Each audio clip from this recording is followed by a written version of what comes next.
Good afternoon everyone. मैं lucky Bhardwaj, आपका स्वागत है आपके अपने इस प्यारे से YouTube channel genuine defence academy पर। जैसा कि आज आप मेरा थंबनेल देख पा रहे होगे कि थंबनेल में मैंने डाला हुआ है कि टूर ऑफ ड्यूटी के बारे में बहुत ज़्यादा सोशल मीडिया पर अफवाहें फैल रही हैं कि भैया आखिर ये चल क्या रहा है, क्या एयरफोर्स में टूर ऑफ ड्यूटी अप्लाई होने वाला है ना। कई देखो, आपने कंसेप्ट तो पढ़ ही रखा होगा, डिटेल मुझे डिटेल शायद बताने की ज़रूरत आपको ना पड़े, है ना, क्योंकि कई लोगों ने इसके बारे में डिटेल स्टडी कर ली होगी। ठीक है, तो आज आपके सारे डाउट्स यहाँ पर क्लियर होने वाले हैं। मेरे पास काफ़ी पर्सनल डाउट्स भी आ रहे थे और कमेंट सेक्शन में कई बच्चे भी कह रहे थे कि भैया आपने तो कहा था कि टूर ऑफ ड्यूटी नहीं अप्लाई होगा अभी, और कुछ यूट्यूबर्स हमसे कह रहे हैं कि टीओडी अप्लाई होगा। तो हमें काफ़ी डिमोटिवेशन फील हो रहा है कि हम तैयारी छोड़ दें, कि हम तैयारी करें नहीं करें डिफेंस की, या फिर हमें सिविल सेक्टर की ओर फॉरवर्ड होना चाहिए। ठीक है, तो ये सारी चीज़ें काफ़ी फैल रही हैं स्टूडेंट के बीच में। तो उन्हीं सब चीज़ों को आज क्लियर करने के लिए मैं आया हूँ। और अगर आप एनरोलमेंट के रिगार्डिंग मेरे से कुछ आपके डाउट्स हैं तो मैं एनरोलमेंट के रिगार्डिंग आपको बता देता हूँ कि भैया मैंने बोला था आपके अगस्त लास्ट तक आप एक बार वेट कर लीजिए। ठीक है, फिर उसके बाद का भी इलाज आपके लिए किया जाएगा। ठीक है, हम हर तरह से आपके साथ हैं। आप जैसा कहोगे वैसा ही होगा, ठीक है ना। तो बाकी का दिल्ली हेडक्वार्टर तक भी चलेंगे भाई, कोई दिक्कत वाली बात नहीं है। लेकिन अभी फ़िलहाल देखो अगस्त लास्ट तक अपना वेट कर लेते हैं, क्योंकि अब जो पानी है ना, अब पानी बिल्कुल गले से ऊपर जा चुका है भाई। अब तुम समझ ही सकते हो, जब पानी गले से ऊपर चला जाए तो उसका इलाज आपको पता ही है यार, ठीक है ना। तो ऐसे काम तो चलने वाला है नहीं। तो देखो मैं यार आज मेन मुद्दा आपका टीओडी के ऊपर मैं बात करने वाला हूँ कि आखिर ये टूर ऑफ ड्यूटी का कंसेप्ट है क्या। पहले तो देखो मैं एक बात आपको क्लियर बता देता हूँ कि यार इसकी जो टीओडी अगर अप्लाई होगा ना, टीओडी अगर अप्लाई होगा तो इसकी रिक्रूटमेंट प्रोसेस बिल्कुल अलग से चलेगी। ठीक है ना, इसकी रिक्रूटमेंट प्रोसेस बिल्कुल अलग से चलेगी, और प्लस इसका नोटिफिकेशन भी अलग आएगा, है ना। और सबसे पहले मैं आपको एक बात बता देता हूँ कि टीओडी भैया अपने वाले इनटेक में जो भी अपना वाला इनटेक हुआ है, और जो जिसका भी अभी एग्ज़ाम हुआ है, जो रिसेंट में जिसका भी एग्ज़ाम हुआ है, उसमें भैया ये टीओडी आपकी नहीं लगेगी। ठीक है, उसमें आपकी टीओडी बिल्कुल भी नहीं लगेगी।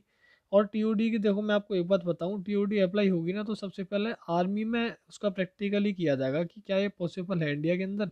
ठीक है ना, टीओडी का क्या है, पहले आर्मी में इसको प्रैक्टिकली सोचा जाएगा कि आखिर टीओडी आर्मी में सही से काम करिए नहीं, उसके बाद एयरफोर्स और नेवी में आने का कुछ सोचेंगे ये लोग। ठीक है ना, लेकिन अभी तक ऐसा कोई भी, हाँ आपके एनरोलमेंट के रिगार्डिंग भी कुछ कि एनरोलमेंट इसकी वजह से लेट है, हाँ इसके ऊपर भी चर्चा हुई थी। जो ये कह रहा है कि इसके ऊपर चर्चा नहीं हुई थी तो वो आपको पागल बना रहा है, या फिर वो अपडेटेड ही नहीं था। ठीक है, तो टीओडी के ऊपर भी चर्चा चल रही थी आपको। और मैं एक बात बता दूं, आपकी एनरोलमेंट के रिगार्डिंग जो चल रहा है ना भाई, मेरे ऊपर से मतलब उन्हें क्लैरिफिकेशन नहीं आ रहा।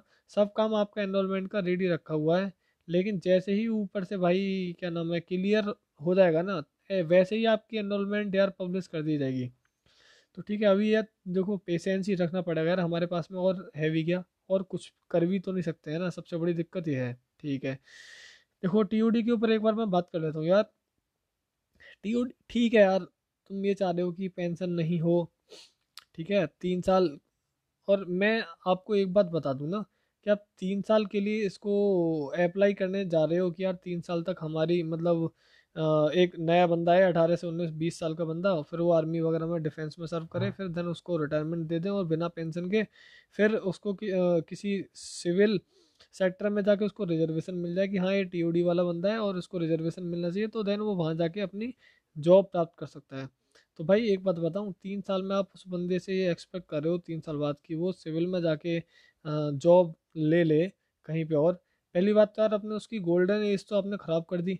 ठीक है, मान लो कोई बंदा 21 साल में भर्ती होता है, वो 3 साल उसने वहाँ जाके पूरी सर्व करी, तो कितने साल का है वो, 24 साल का। चलो 24 साल के में थोड़ा बहुत दम रहेगा, लेकिन भाई फिर भी एक समय होती है, एक करंट होता है, जिस करंट में आप कर लेते हो हर चीज़ों को, लेकिन एक एज के बाद नहीं हो पाती चीज़ें ना। फिर आप ये कह रहे हो कि हम उसको पेंशन भी ना दे, चलो कोई बात नहीं, पेंशन नहीं दे रहे आप, फिर उसके लिए रिजर्वेशन है कुछ, ये अभी कंफर्मेशन नहीं है, लेकिन वो ऐसा कुछ प्लान कर रहे हैं अभी। ठीक है, टीओडी के बारे में काफ़ी बातचीत चल रही है। सीडीएस विपिन रावत हैं जो भी ये सब कर रहे हैं। और सीडीएस विपिन रावत जी से मैं एक बात कहना चाहूँगा कि अगर मेरी ये आवाज़ सुन रहे हो, ठीक है, मतलब मैं अपना एक पर्सनल व्यू देना चाहूँगा भाई। एक बात बताओ यार, ये टीओडी वाला जो कंसेप्ट है ना, यानी टीओडी वाले कंसेप्ट में आप क्या कर रहे हो कि मैक्सिमम सिटीजन को आप कंपलसरी मिलिट्री ट्रेनिंग के थ्रू ट्रेंड करना चाह रहे हो, और मतलब आर्मी को अपनी यंग रखना चाह रहे हो कि अगर कोई भी परिस्थिति हो तो हम उसको फिर से बुला सकते हैं कि हाँ यार आप आ सकते हो।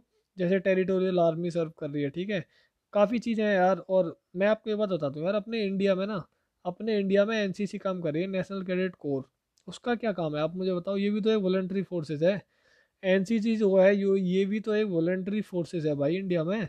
ये तो एक बैकअप का ही काम कर रही है ना, कि अगर हमें ज़रूरत पड़ जाए कहीं पे तो हम एनसीसी को बुला सकते हैं अगर ज़रूरत पड़ने पर। ये है बैकअप फोर्स। एनसीसी क्या काम कर रही है? एनसीसी काम कर रही है बैकअप फोर्स के रूप में, यानी ये वॉलंटरी फोर्सेस है भाई। ठीक है ना, जैसे अगर मान लो कोई दिक्कत आ रही तो हमारे एनसीसी काम आएगी। तो यार टीओडी का क्या मतलब है यार? एनसीसी में क्या नए बंदे नहीं है? ये बात बताओ मुझे। एनसीसी में भी तो आपके नए बंदे हैं। तो भाई मेरे हिसाब से ना ये टूर ऑफ ड्यूटी का कंसेप्ट, कई इसके पॉजिटिव साइड्स भी हैं और कई सी नेगेटिव साइड्स भी हैं, लेकिन देखा जाए तो मेरे हिसाब से इसकी नेगेटिव साइड थोड़ी ज़्यादा है। ठीक है, आप अपना बजट बचाने के चक्कर में लेकिन लोगों का फ्यूचर भी ख़राब कर रहे हो, तो ये भी चीज़ ठीक नहीं है भाई। आप पेंशन भी नहीं दे रहे हो। तुम्हारे पास एनसीसी है ना, आप उसको इतना काबिल करिए ना। आप एनसीसी को यूज़ में लाओ ना भाई। एनसीसी को आप यूज़ में क्यों नहीं ला रहे हो? आपने उसको इतने सालों से ख़राब कर रखा है। आप एनसीसी को यूज़ में लाइए, ठीक है ना। आप एनसीसी के ऊपर भी तो काफ़ी ऑफिसर की कमीशन एंट्री करते हो, तो उनको आप यूज़ में क्यों नहीं लाते हो? ठीक है। और कई चीज़ें भी हैं, ठीक है, मॉडर्नाइजेशन आपकी क्या नाम है अपनी आर्मी हो जाएगी, ये मतलब टीओडी के थ्रू। ठीक है, और काफ़ी चीज़ें भी चेंज होंगी, है ना। राइफल्स वगैरह हैं और आपके वेपन्स हो गए, उनमें काफ़ी आपका इम्प्रूवमेंट आएगा टीओडी के थ्रू। ठीक है, आपकी और बजट भी आपका सुधरेगा। लेकिन यार आप इतने ज़्यादा बंदों को जो 9 महीनों में ट्रेंड करोगे उसमें भी तो आपका रुपया खर्च होगा। हाँ मैं मानता हूँ, एज कम्पेयर टू जो आप simple vacancy army navy air force में निकालते हो, उसके एज कम्पेयर टू टीओडी में आपका कम बजट लगेगा। ठीक है, उसके कंपेयर में आपका कम बजट इसमें लगेगा। ये बात आपकी ठीक है, लेकिन आप ऐसा करना क्यों चाह रहे हो यार? मैं पता है, मैं एक चीज़ पे अटका हुआ हूँ कि आपके पास एनसीसी है, तो आपके पास एनसीसी है तो काम करने के लिए भाई। तो बैकअप फोर्स जब आपके पास में है तो क्या मतलब यार इस चीज़ का ना। तो अब इस चीज़ के ऊपर देखो कंफर्मेशन जारी है और सबके व्यू अलग अलग हैं इस चीज़ के ऊपर। तो आप बताइएगा कि टीओडी अप्लाई करनी चाहिए या नहीं चाहिए। लेकिन मैं आपको ये चीज़ पहले क्लियर कर दे रहा हूँ कि भाई मेरे टूर ऑफ ड्यूटी एयरफोर्स में तो अभी अप्लाई नहीं होगी। ठीक है ना, सबसे पहले होगी तो वो आर्मी में होगी। ठीक, सबसे पहले होगी तो वो आर्मी में होगी। ठीक है, देन उसके बाद एयरफोर्स और नेवी सोचेगा। तो अभी तो ये आर्मी में ही नहीं हुई तो फिर एयरफोर्स का तो दूर दूर से अभी कोई ताल्लुक है नहीं। हाँ, एनरोलमेंट के रिगार्डिंग चर्चा हुई थी ये कि क्या टूर ऑफ ड्यूटी, मतलब उनका यही सीन था। मैंने बताया भी था अपने ग्रुप पे, टेलीग्राम चैनल है मेरा जेन्युइन डिफेंस एकेडमी के नाम से। ठीक है, आप सर्च कर लीजिएगा और लिंक मैं उसके डिस्क्रिप्शन बॉक्स में डाल दूंगा। लेकिन ये प्रपोजल रिजेक्ट कर दिया गया था एयरफोर्स ऑफिशियल के द्वारा। ठीक है ना। और मतलब यार ये चीज़ देखो, इसराइल जैसी है, ठीक है, इसराइल कंट्री है, उसने कंपल्सरी मिलिट्री ट्रेनिंग अप्लाई कर रखी है। क्यों? क्योंकि उनकी पॉपुलेशन कंट्री की बहुत कम है। उनकी पॉपुलेशन बहुत कम है, तो वो क्या चाह रहा है कि मैं अपने सिटीजन को कंपल्सरी मिलिट्री ट्रेनिंग दूं, जिससे अगर कोई आपातकालीन परिस्थिति आती है, इमरजेंसी कोई क्या नाम है ये आपकी आती है, तो इमरजेंसी में मैं हमारे सिटीजन से इतने काबिल हो पाए कि वो अपने आप को हैंडल कर सकें, है ना। क्योंकि उनकी जनसंख्या बहुत कम है। इंडिया में क्या है, जनसंख्या इतनी है, तुम किस किस को ट्रेंड करोगे भाई? कितना बजट खर्च हो जाएगा, कितना बजट खर्च हो जाएगा। और प्लस यार तुम क्या नाम है, एनसीसी भी फिर इसी में काम आएगी। बार बार मैं एनसीसी पे आके क्यों अटक रहा हूँ भाई? एनसीसी भी तो इसी वजह से काम आएगी। आपकी यार पैरामिलिट्री फोर्सेज हैं, आप पैरामिलिट्री फोर्सेज का भी तो यूज़ कर सकते हो। तो आप इन सब चीज़ों का यूज़ कीजिए। पैरामिलिट्री फोर्सेज हैं आपकी, आप सीआरपीएफ वगैरह बीएसएफ इन सब का यूज़ करो यार अपना। ठीक है, ये भी तो दबी काम आएंगी ना। तो आपके यार क्या राय है टीओडी के रिगार्डिंग, तो आप मुझे कमेंट बॉक्स में ज़रूर बताइएगा। बाकी देखो, टीओडी कंसेप्ट समझाने के लिए आपने डिटेल स्टडी कर ली होगी, आप नेट पे भी सर्च कर सकते हो। ठीक है, अभी मैं उसके बारे में पूरा कंसेप्ट आपको बताऊंगा तो काफ़ी टाइम भी लगेगा।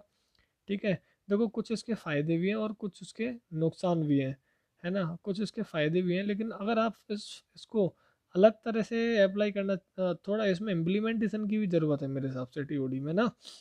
ठीक है, थोड़ी बहुत इम्प्लीमेंटेशन की भी ज़रूरत है इसमें मेरे हिसाब से। और प्लीज़ यार एनसीसी को आप थोड़ा मतलब प्रमोट कीजिए, है ना, इस चीज़ के ऊपर एनसीसी को प्रमोट भी करें। और जी, आपकी जो राय है उसको कमेंट बॉक्स में ज़रूर बताइए। और ये मैं क्लियर कर दे रहा हूँ कि ये जो अभी 2 इनटेक आपके अभी पेंडिंग में, जिसका अभी एक तो एनरोलमेंट आनी बाकी है और जिसका रिजल्ट आना बाकी है, उसमें टीओडी वाला कंसेप्ट आपका नहीं लगेगा। ठीक है, ओके, आपका ये कंसेप्ट नहीं लगेगा। लेकिन there should be a chance कि नेक्स्ट इनटेक में कुछ बॉन्ड में चेंजमेंट हो जाए। ठीक है, बॉन्ड में चेंजमेंट हो जाए, इसके ऊपर काफ़ी बातचीत भी चल रही है। और जैसा कि मैं आपको पहले से इस चीज़ के बारे में काफ़ी बहुत अवेयर करा चुका हूँ आपको, ठीक है ना। लेकिन टीओडी का कंसेप्ट आपका अभी नहीं लगेगा भाई। इसके ऊपर जो सीडीएस है, चीफ ऑफ डिफेंस स्टाफ है, जिसके ये विपिन रावत हैं, ये यार काफ़ी ज़्यादा मतलब मैं कहूँगा कि इसके ऊपर काम चल रहा है ना, मीटिंग्स वगैरह भी चल रही हैं काफ़ी। तो सोच विचार में है कि क्या हमको अप्लाई करना नहीं चाहिए भाई। उनसे यार देखो, आप किसी फॉरेन कंट्रीज़ की तो कॉपी कर रहे हो, बट यार इंडिया का माहौल फिलहाल अलग है ना। तो किसी की कॉपी करने से आप ये सोच रहे हो कि टीओडी इंडिया में ही पॉसिबल हो जाए, तो ऐसा तो है नहीं। हाँ, इस चीज़ के देखो फ़ायदे भी हैं कुछ। आर्मी हमारी बिल्कुल टेक्निकल रूप से काफ़ी सही हो जाएगी। ठीक है, पूरी डिफेंस आर्मी नहीं, पूरी डिफेंस सही हो जाएगी। लेकिन इसमें मैं बार बार यही कहूँगा कि इम्प्लीमेंटेशन की बहुत ज़रूरत है। और एनसीसी को आपको आगे आना चाहिए, फ्रंटियर पे एनसीसी को आना चाहिए कि हाँ यार, कभी ऐसी प्रॉब्लम बनती है तो यार हम एनसीसी को यूज़ में लाएंगे। और हमारे पास अलग से टेरिटोरियल आर्मी है, तो टेरिटोरियल आर्मी हमारे पास है तो ये इस चीज़ के बारे में भी सोचना चाहिए। देखो, हमसे अच्छे ऑफिसर वहाँ पे बैठे हुए हैं, तो वो कुछ ना कुछ तो देखो सोच के डिसीजन लेंगे ही। ठीक है ना। और उसकी अलग से रिक्रूटमेंट आएगी आपकी। ठीक है, अभी ऐसा नहीं होगा कि आपके किसी भी इंटेक में या नेवी की किसी वैकेंसी में या आर्मी की किसी भी वैकेंसी में उसको अप्लाई कर दिया जाए। ऐसा बिल्कुल भी नहीं होगा। ठीक है ना, ऐसा बिल्कुल भी नहीं होगा, आपको मैं पहले बता दे रहा हूँ। तो उस चीज़ से टेंशन मत लो, ना ही डिमोटिवेट फील करो भाई। आप काफ़ी डिमोटिवेट फील हो रहे हो कि मुझे डिफेंस की तैयारी छोड़ देनी चाहिए भाई। देखो, टीओडी में क्या है ना, वो चाह रहे हैं कि 30 से लेकर 40% जो है हम टीओडी के थ्रू भर्ती कर दें। और जो बचा जो भी परसेंटेज है, मान लो 70 से या 60% हमारा सिंपल, जैसे अभी तक भर्ती होती हुई आ रही है। ठीक है ना। तो इसके अलग अलग स्टैंडर्ड वो रखने वाले हैं। अब देखते हैं वो बिल्कुल क्या कंफर्मेशन है, इस चीज़ के ऊपर अभी बातें चल रही हैं। तो कोई दिक्कत वाली बात नहीं है। आप अपनी भैया जो तैयारी कर रहे हो, आप अपनी तैयारी को कंटिन्यूस रखो। कुछ अच्छा ही कंसेप्ट होगा, क्योंकि वो लोग हमसे ज़्यादा दिमागदार भी हैं और प्लस ज़्यादा अपडेटेड भी हैं। और भैया वो डिफेंस में कब से सर्व कर रहे हैं और एक्सपीरियंस वेटेरियन पर्सन है वो। ठीक है, तो कुछ ना कुछ तो सोच के डिसीजन लेंगे ही। लेकिन जो मेरे कुछ सुझाव हैं वो भी बुरे नहीं हैं। तो आपके जो सुझाव है वो मुझे कमेंट बॉक्स में ज़रूर बताइएगा। और मैं फिर से क्लैरिफाई कर देता हूँ कि अपने इन दोनों इंटेक में नहीं लगेगी टीओडी, ना नेवी ना एयरफोर्स ना आर्मी। ओके, ये लगेगी तो इसके लिए अलग से नोटिफिकेशन जारी आएगा, सब चीज़ें उसमें क्लियर होंगी, तब जाके काम होगा। ऐसे नहीं होता है कि बीच में कर दिए अप्लाई कर देंगे। ठीक है, तो यही डाउट था। बाकी यार देखो, एनरोलमेंट का प्लीज़ वेट करिए, काम रहिएगा। और क्या नाम, अपने फैमिली के साथ टाइम स्पेंड करिएगा, बच के रहिएगा। आजकल वायरल फीवर बहुत चल रहा है, मेरी भी तबीयत थोड़ी बहुत ठीक नहीं है। ठीक है, मैं भी ठीक फील नहीं कर रहा हूँ। तो सेफ रहिएगा। मिलते हैं आपको नेक्स्ट वीडियो के साथ। अभी के लिए जय Hind, have a nice day and love you all.